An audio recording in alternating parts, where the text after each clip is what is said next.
This is a helpful story about encouragement. Listen closely. Get the message.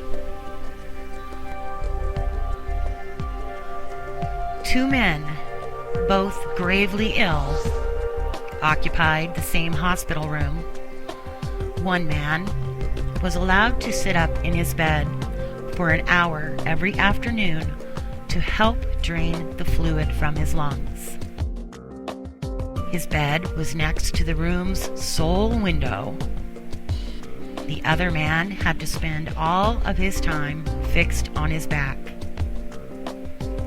The men babbled for hours on end. They spoke of their wives and families, their homes, their careers, their involvement in the military service, and where they had been on holiday.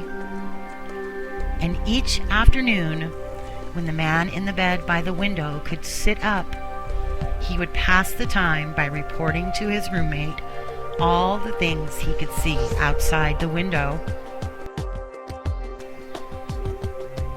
The man in the other bed started to live for those 1 hour periods, where his world would be broadened and enlivened by all the action and color of the world outdoors.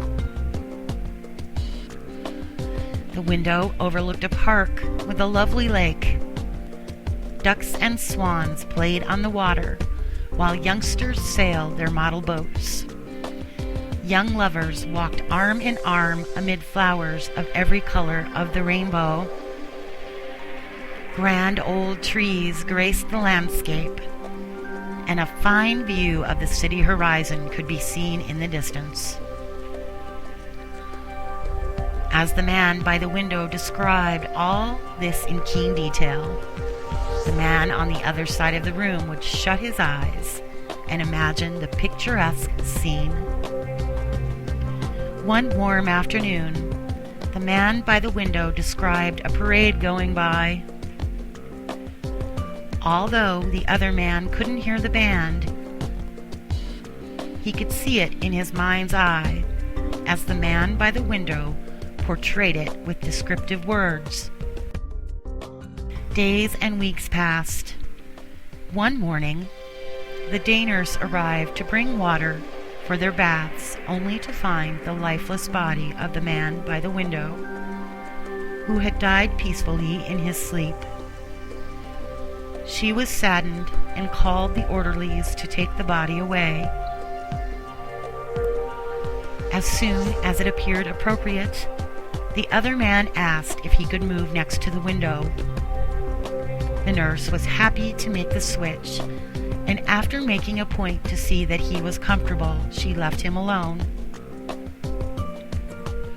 Slowly, painfully, he propped himself up on one elbow to take his first look at the world outdoors. Finally, he would have the joy of seeing it for himself. He strained to slowly turn to look out the window beside the bed. It faced a blank wall. The man asked the nurse what could have compelled his deceased roommate, who had described such wonderful things outside this window. The nurse responded that the man was blind and could not even see the wall. She stated, "Perhaps he just desired to encourage you." Think of this story often and see how many people you can encourage today with a kind word